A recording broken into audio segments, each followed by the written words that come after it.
Hi, everyone. I'm Barbara Cooper Smith. I am the Voter Services Chair of the League of Women Voters and also one of the co-presidents of the Morris Area League. We just changed the name. I'm sorry, of the League of Women Voters. So I'd like to say good evening on behalf of the League of Women Voters in the Morris area and our co-sponsors, the Morris County branch of the NAACP and New Jersey Hills Media, the Citizen. I'm pleased to welcome you to our candidates forum for the Rockaway Township Board of Education with candidates Jacqueline Richardson and Jamila Ann Turnett. And I apologize if I said your name incorrectly. And the League of Women Voters' mission is to defend democracy and empower voters. We're a nonpartisan political organization, which means we do not endorse any candidates or parties, but we do fight for our missions and our issues.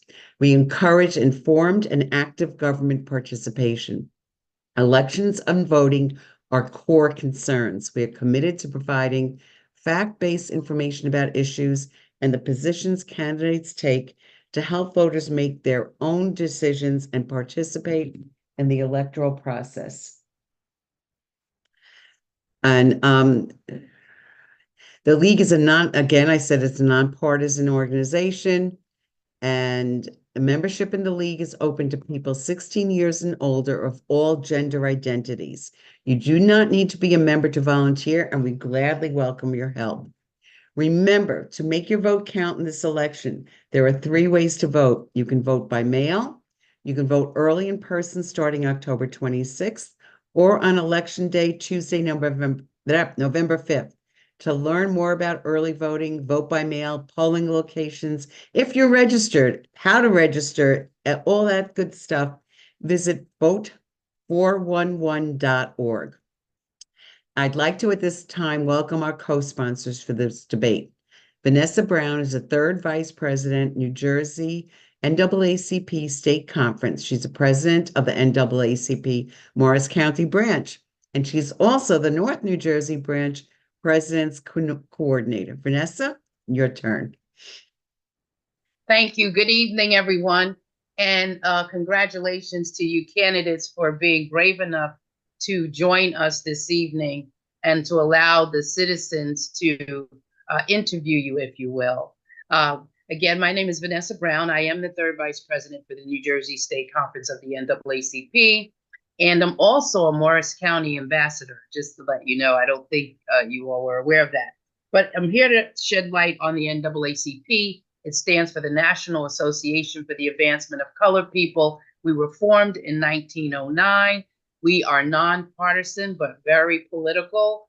And we were basically formed because of the lynchings that were taking place at that time.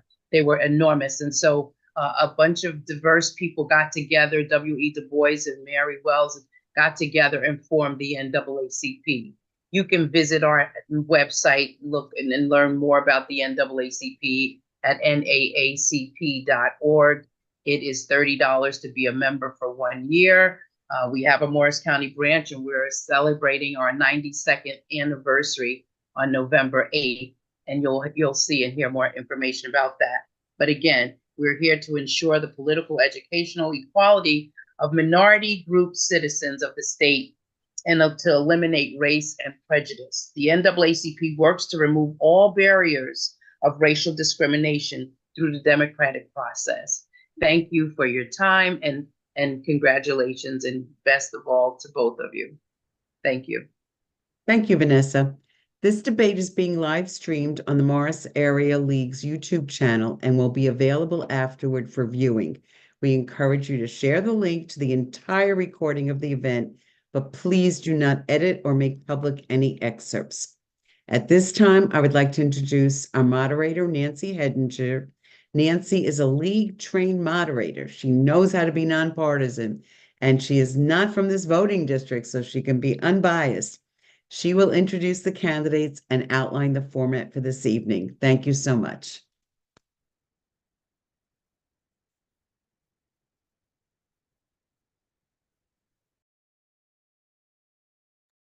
You're on mute, Nancy. Sorry.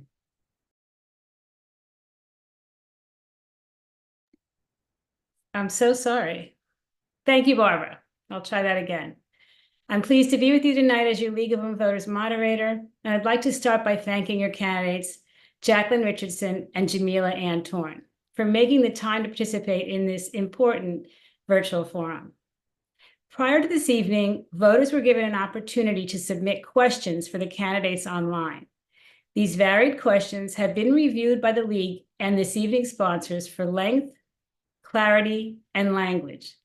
We also attempt to consolidate multiple questions on one topic into a single question.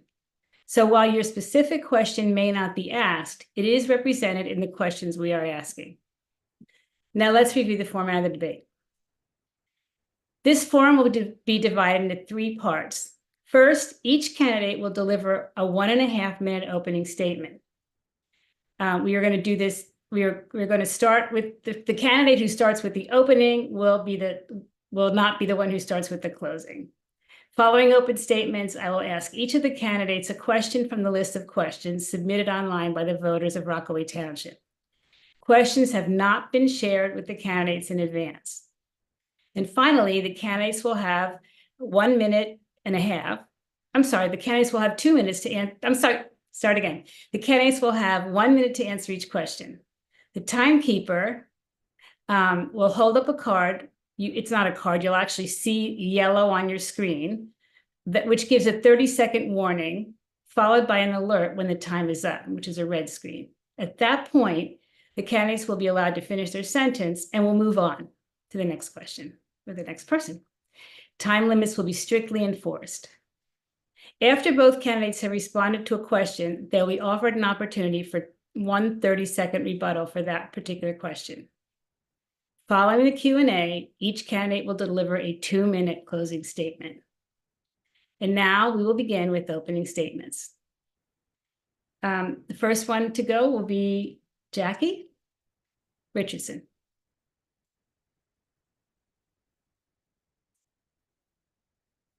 You're on mute, Jackie.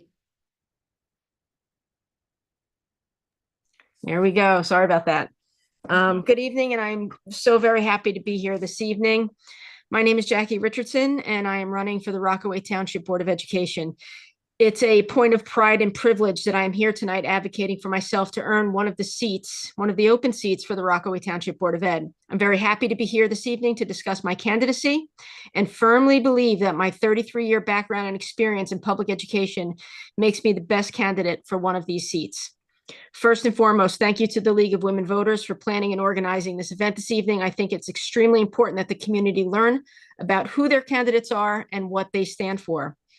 A little about myself. I have a bachelor's degree in teaching from Kane University. I'm certified as a student assistance counselor. I have a master's degree in the art of teaching and an additional master's degree in educational administration and supervision. I served the public school system for 33 years, 17 of those years as a public school administrator. I am the mother of 3 beautiful children. My youngest attends our school without walls, Dwyer Elementary School. And although I am retired, I am not ready to leave public education behind, which is one of the reasons that I'm here tonight. So why am I running? It's pretty simple. This is an amazing way to use my experience and to serve my community. I enjoy being part of the decision-making process regarding how best to prepare our children to live their lives as adults. So I appreciate League of Women Voters. Thank you so much. And I look forward to this evening. Thank you. Thank you, Jackie. Jamila?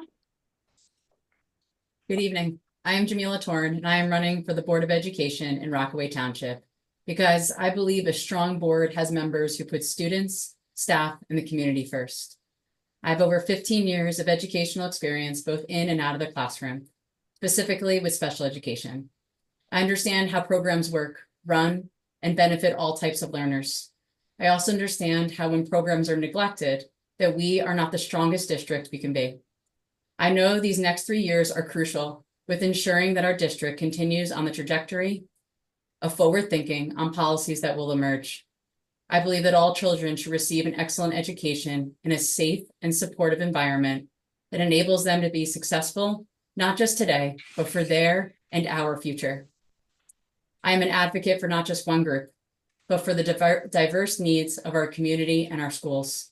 I believe in the power of listening to the voices of our students, school staff, parents, and the entire community to create an inclusive, inspiring, and engaging environment for our students to thrive. I love this town. I am active in our community, and I am eager to use my background in education to add to the already great work being done. Thank you, Jamila. I did neglect to say, and I should have said this at the very outset, that these two candidates are vying for, there are 5 candidates running in this election, vying for 2 seats. So just so you all know this. So now I'm going to go to the first question, and the first question is going to go to Jackie. It is, what skills or experience have prepared you to serve as a member of the Board of Education, and how will they help you if you get elected? So my experience and skills have definitely prepared me to be on the Board of Education. My 33-year career, and as I mentioned in my opening, 17 of those years as a public school administrator, helped me to totally understand public education, their systems and how they function. It gave me the opportunity to work in teams, allowed me to work with diverse learners, and allowed me to have a vision for a better, more successful district, and will be more than willing to put in the time and energy needed to improve student experiences and academics here in Rockaway Township. Thank you. Jamila, same question. With over 15 years of teaching experience, with primarily focus in special education, I've worked tirelessly to ensure that our students are supported to receive the services that they and their families need. I have a background in elementary and special education, as well as a certificate in supervision. I've also been a coach in our community, as well in the district that I teach in. Not only do I think it's important for the classroom and what I bring, but the background in social emotional education that I have done through my teaching in ERI, emotional regulation impairment classrooms, also known as BD. A Board of Ed, I think our current Board of Ed has extremely successful with the implementation of new curriculum, and both teachers, Board of Ed members, and administrative present. I push for the betterment of our schools by using the public and not just keeping anyone in the dark about what is expected over the next few years. I feel I fit into the mold of the great work of this board that they're already doing. I know I will bring a wealth of experience and understanding to the great work that is being done by the board. Thank you. The next question will go to Jamila first, and it is, if you were trying to explain the responsibilities of a board member to one of your students to one of the students in your district, what would you say? A Board of Ed member is here to help their education to be both fun, interesting, challenging, and safe. That I'm here to work with other adults to make sure they have the materials and resources to be as successful as they can be in the classroom and around the school. That I work to be an active team member who listens to a variety of opinions and tries to establish what helps them, the student, to be most successful. Jackie, same question. Yes, thank you so much. It's a great question. The function of a school board is really not to run schools, but to see that they are run effectively. The board establishes school district policies and goals and communicates those goals to the superintendent. School Board of Ed members can see a path forward. They understand where a district succeeds and where their district has challenges, and they have a vision for not only what a better district will look like, but also how to get there. Thank you. Thank you. The third question is, excuse me, what are 1 or 2 major issues that have inspired you to run for the Board of Education this year? And that question will go to Jackie first this time. So I have lots of, I wouldn't call them concerns, but there's probably a lot of reasons I want to run for Board of Education, and my background and experience kind of facilitates that. But my 2 top concerns, my first is in making sure that the gaps from COVID, I know COVID seems to be so far away, but gaps from COVID continue to close. I want to make sure that they continue to close and that all of our children continue to grow academically, socially, and emotionally. And the second reason is a pretty important one for this community, and it's ensuring that policy 5756 remains in place for our transgender students. Thank you. Jamila, same question. My top two concerns right now are also policy 5756. And to ensure that it is passed in Rockaway Township and we continue on the path of inclusivity, respect, kindness, and putting our students above our own internal biases. My other concern is to look at the elementary schools and to see how our resources and specific programs for students are being implemented and accessed. Thank you. This question is somewhat related. You may have, if you feel you've answered it already, we can move on. But the question is, what are some gaps or weak areas in your district that you plan to address if elected? Jamila? I would say one of the gaps and one of the things that the board has been really trying is also from COVID. They are trying to catch up from test scores, catch up from creating an environment that took a step back during an harassment, intimidation, and bullying scare that our town had. And I think the Rockaway Township District has done an incredible job incorporating SEL, bringing the community back together, having parent involvement, and putting the students above anything else. Thank you. Jackie, same question. Can you repeat that question for me, please? Sure.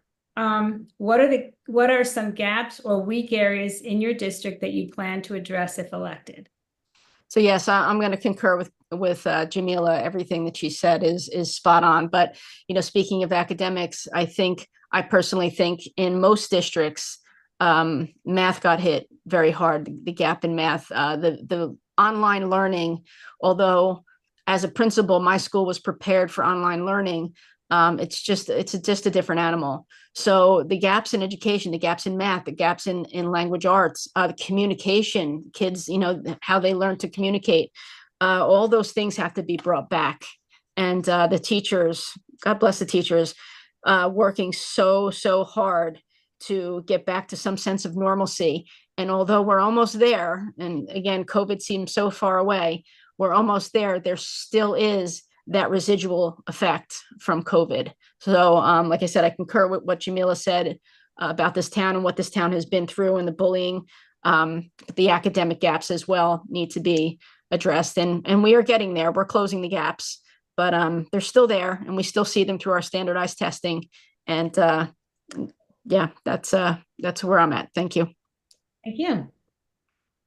Well, speaking of bullying, the next question is, as a board member, how would you make sure that students are safe from harassment, intimidation, and bullying? And we start with Jackie this time. Sure. I take a serious approach and a zero tolerance approach to bullying. And again, I'm referring to my many years as a principal. I dealt with these issues as a principal, and every single mention of bullying that was reported was investigated to its fullest by my buildings HIB specialists in my school.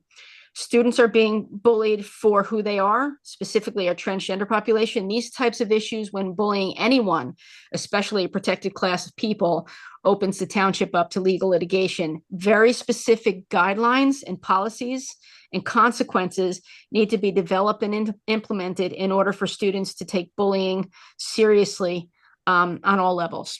Thank you. Thank you. Jamila. With my background in special education, one of the key components in the program that I started and ran was SEL. HIBs happen more than they should in both elementary and middle schools, and taking a zero tolerance stance, just like Jackie stated, is the way that most districts should take it. I know in Rockaway Township, and something I would take with the board is looking at each one of these cases and deciding not the repercussions, but what we can do to help that student. Yes, there are going to be consequences for HIBs, but we can't just push it away without helping that child get back to why it happened in the first place. One of the key components of SEL isn't just to teach mental health and help students, but help problem solving, working together, and then navigating when those HIBs happen. Thank you. The next question is, do you support the $95 million referendum? Why or why not? And we'll start with Jamila this time. The $95 million referendum that is being proposed for this district is crucial. While it will raise our taxes, and I am somebody who does not want my taxes to go any higher, there are key components that our schools are lacking. One of them being safe entranceways. Having safe entranceways, especially in this time that we are in schools, is unacceptable. I know that the board is taking a hard stance on looking at all the regulations that need to be updated in all of our schools. The other piece is entrances for ADA and having accessibility for anyone that is unable to walk up steps. Some of these crucial pieces, even if the referendum is not passed, need to be looked at and addressed ASAP. It is unacceptable that we have entranceways that are not safe for our community, our children, our staff, and anyone that is going to be in that building. Thank you. Jackie, same question. Yes, I feel exactly the same, Jamila. With a bipartisan BOE team to help me through this $95 million referendum, I have experience with large building referendums. Upon my arrival to Kearney High School as the principal in 2015, I inherited a failed construction project that was shut down, leaving half of a building of 1,800 kids and over 200 staff members without space. Students were learning in broken down trailers on the front lawn, and teachers were doing everything they could to teach under those conditions. The Board of Ed had fired the construction company and had begun legal action against them upon my arrival and my hire. At the same time, the board was trying to find a replacement company to finish the project. Within 2 years, the work done by me, my administrative and supervisory team, along with the Board of Ed, we turned a construction site into a state-of-the-art high school building with brand new classrooms and facilities that most schools can only dream of having. So to answer this question, I have a lot of experience working with school referendums and the construction that goes along with improving the schools to make them safe and secure for all of the students and all of the staff that reside in it. Thank you. Thank you. The next question has to do with special education services. And it will go to Jackie first. How will you ensure that students whose parents request an evaluation for special education services are treated fairly and in a timely manner? So special ed students, whether they require a 504 or an IEP, there's processes and protocols that we have to go through in order for an IEP to be written up. There's special education departments in the schools that handle all this, but as a board member and as an administrator, you have to make sure that those processes are set up and that they are followed, because it's a legal document. Not only just because it's a legal document, these kids have the right to learn the way they can learn and how they can learn. And they should be able to feel when they come to school that they're part of that community and not being sent off to special classes, or you have to stay here, or you have to do certain things because you're in special ed. There's processes and procedures that have to be followed. They have to be maintained. They have to be checked up on by administrators. Have to do their job by checking up to making sure that everything is the way it should be, and that students, through communication with parents, feel as though that they are receiving the education that they deserve. Thank you. Jamila, same question. With all 16 of my years of teaching being in special education, going through the process of obtaining a 504 or an IEP is crucial. One of the main things that I know in my district we do is RTI. Response to intervention is something that is both benefiting for both gen ed and special ed teachers. It allows kids that are struggling or grade levels behind in reading and math to get basic skills before going into a resource or an in-class support setting.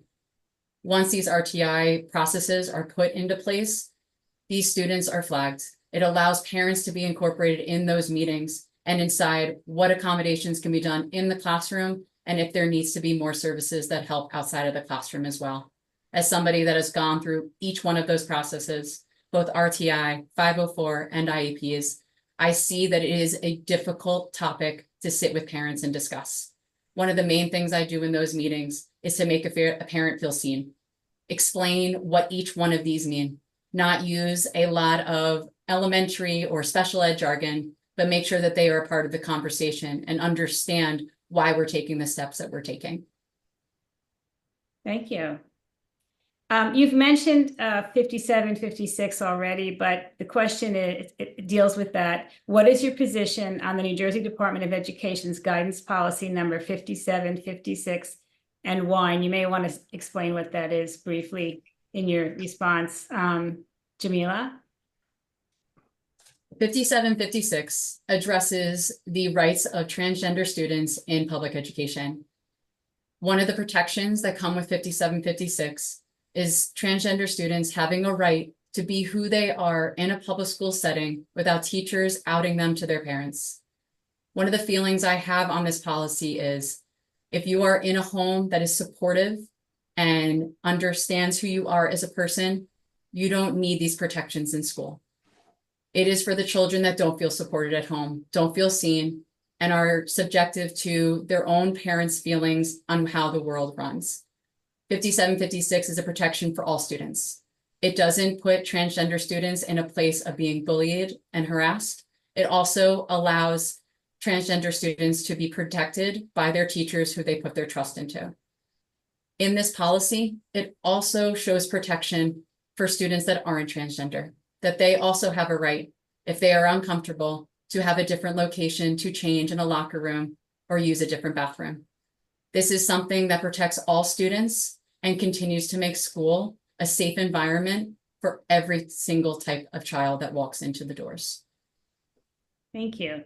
Awesome. Jackie? Yeah, that was very well said, Jamila. There's a lot in this policy. The policy 5756 is known to many as the transgender policy, and it's a policy that aims to create a safe and inclusive environment for transgender and gender nonconforming students. I have openly supported this policy because all students matter. Many people have asked me if my focus will mainly be on LGBTQ issues because I so strongly support this. And the answer is that my focus is on issues that affect all students, not just LGBTQ students. And I think Jamila hit the nail on the head when she said that this policy is created for the students whose families don't support it and outwardly and openly show their disdain over these types of students and the families and their families. And but again, it's not just for them. It's a policy that every student can utilize and every counselor uses to help students get to a point where they can be comfortable in their own skin. They can be comfortable in their school, and they feel as though as they are a part of something in their school environment, and they don't have to come to school and feel like, oh my God, what's going to happen today? So, but Jamila said it great. It's definitely designed for the parents and the families who outwardly and openly show their disdain, and those kids just don't know where to turn to, and they need a trusting adult, because without a trusting adult, they turn to some sad places on the internet, and they get caught in some serious situations that we don't want to see here. Thank you.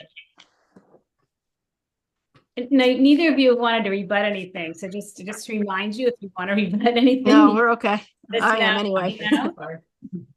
Okay. How will you approach issues where you have strong personal beliefs that differ from other board members and the overriding community opinion? So I'll read it again. How will you approach issues where you have strong personal beliefs that differ from other board members and the overriding community opinion? And we start with Jackie. So it's a team effort. The Board of Education is a bipartisan group of people. I make it known I have strong opinions on things. I'm part of the LGBTQ community, which I know where this question is coming from. But I have been working on teams since I've graduated college, being an athlete, a college athlete, and being part of a teaching team, being part of a counseling team, being part of a administrative team, and now looking forward to be part of a Board of Education team. I am looking forward to all of the different people on that team that bring something different and challenging to the table so that we can all sit and discuss our personal feelings about it or our professional feelings about it. But the team, the Rockaway Board of Education team, a group of wonderful people, and I know how hard they work. I am just so looking forward to being part of their bipartisan team just for that reason, to be able to sit and get the different views communicate with the community about their feelings as well, which we see on Facebook every day. But and taking all of that information, and the bottom line is what's best for kids. What is best for kids? Whether your personal feelings don't meet that or your professional feelings don't meet that, a group of people coming together and collectively and educationally using their knowledge and experience, look at that information and say, what, bottom line, what is best for kids? Thank you. Thank you. Jamila, same question. Being a part of a group that supports me, my family, and how I identify only makes me better at approaching all students and working as a team. Just like many of us who are a part of different groups, as an educator, I view all students for who they are and what they need, not just by preconceived notions. By doing that with students, I know I can do that as a team. When starting the ERI program, there were many factors that came into starting it in my district. Principals, supervisors, parents, students, child study team members with all very different opinions on how things should be run and how things should be implemented. Without working with that team and understanding different viewpoints, the program would not be as successful as it is right now, 6 years into being started. I know that being a board member is just that, being able to lead with the right facts, kindness, and having a plan. Being able to collaborate with other individuals who have different opinions, but with one main goal, that at the end of the day is to better serve our students and who will then better serve our town. Thank you. The next question is, do you believe that your current Board of Education has been successful? If not, why? And if so, why? And what do you plan to bring to the board if elected? And that, I mean, that's kind of been answered already, but Jamila, why don't you take a shot at it? Yeah, absolutely. I think what our board has been doing has been incredible. I think the current board adopted, unfortunately, a plan where schools were pushed to the side. And this is why we're having this $95 million referendum being proposed. I think what the board is doing to have collaboration with parents, putting it out to the public on what they're doing, not keeping anyone in the dark, is exactly how a Board of Education should run. I think one of the main things they keep striving to do is to YouTube stream our Board of Ed meetings. So that way families that can't be there can also be a part of it, can submit questions, and still have a say in what's happening in the district. I think one of the things the board has continued to push on is training for our teachers and for them to feel as safe as possible with what they're implementing before even the school year starts. Thank you. Jackie, same question. Yeah, I think the Board of Education is doing a great job. You talk about, the work that they did with communicating with the community about the referendum.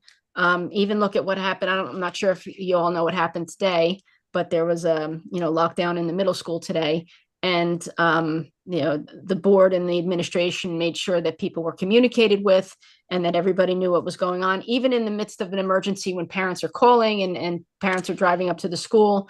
They have plans and protocols and procedures in place to make emergency things like that, make them less threatening. The kids felt safe once the parents realized that this is unfortunately the first emergency and we're hoping there's no more.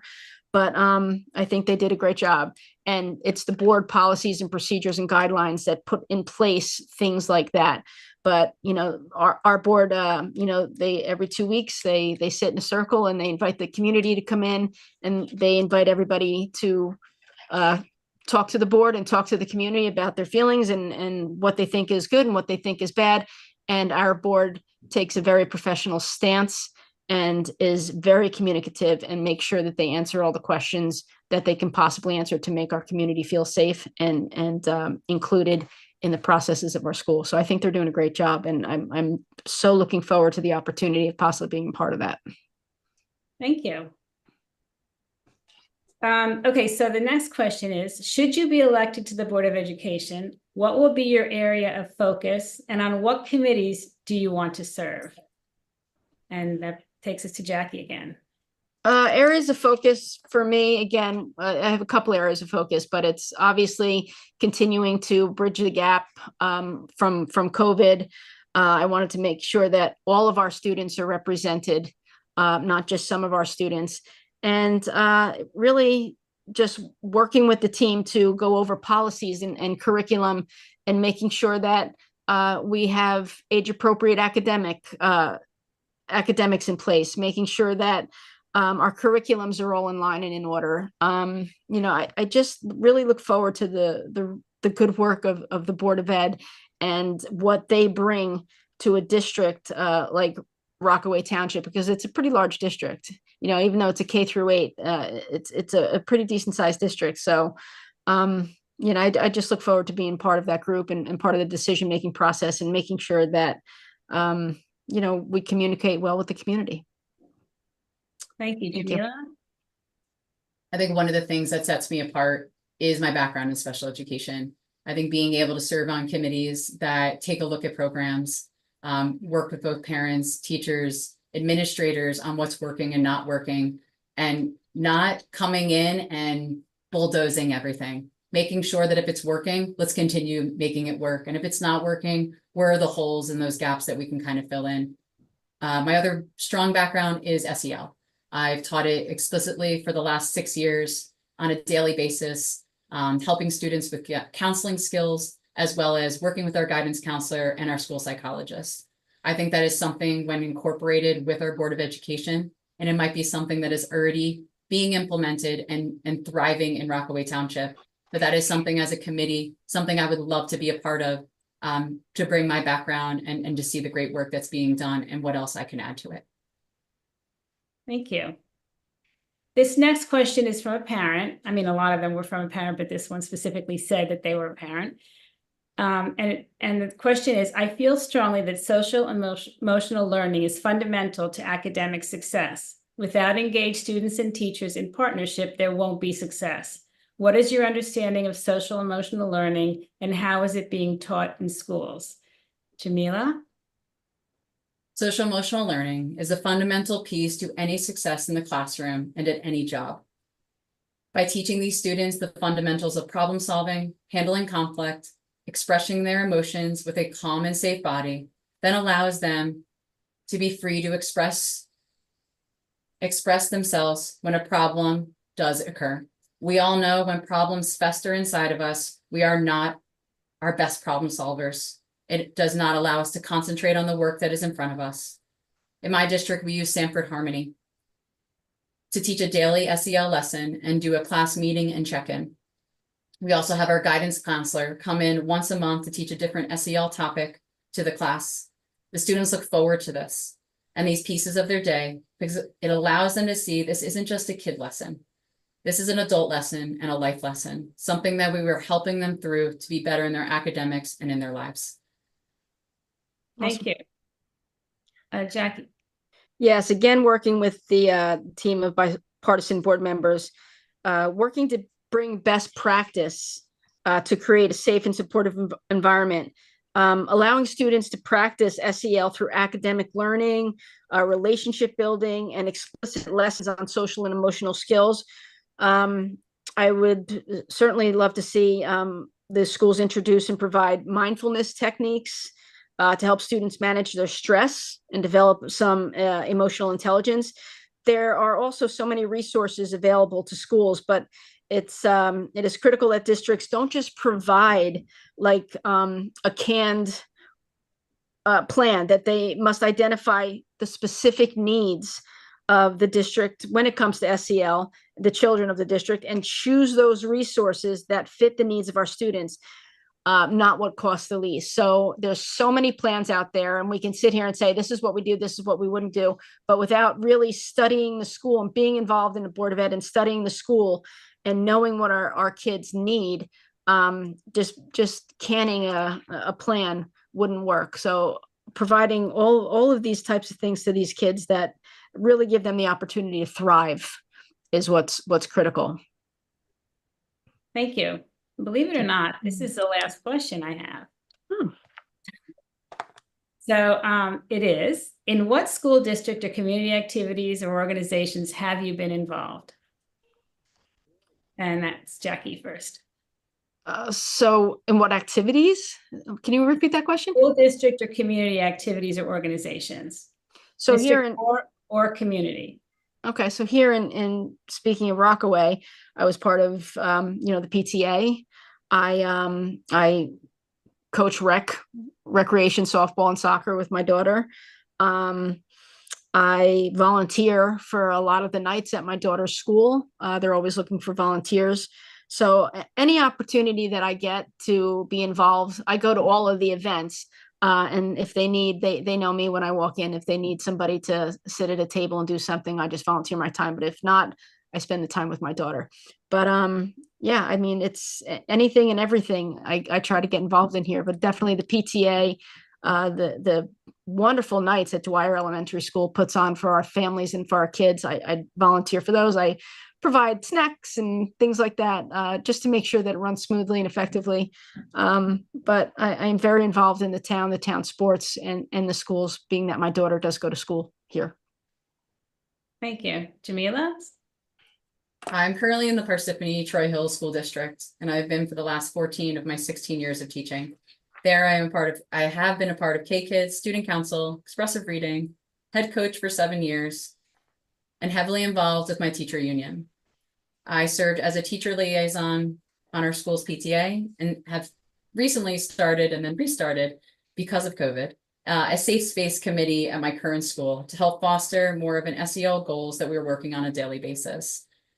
In the Rockaway Township community, my daughter isn't quite yet in the public school system, but in White Meadow Lake, I helped coach one season, which then allowed me to meet more of the community and just different families that reside in this beautiful community.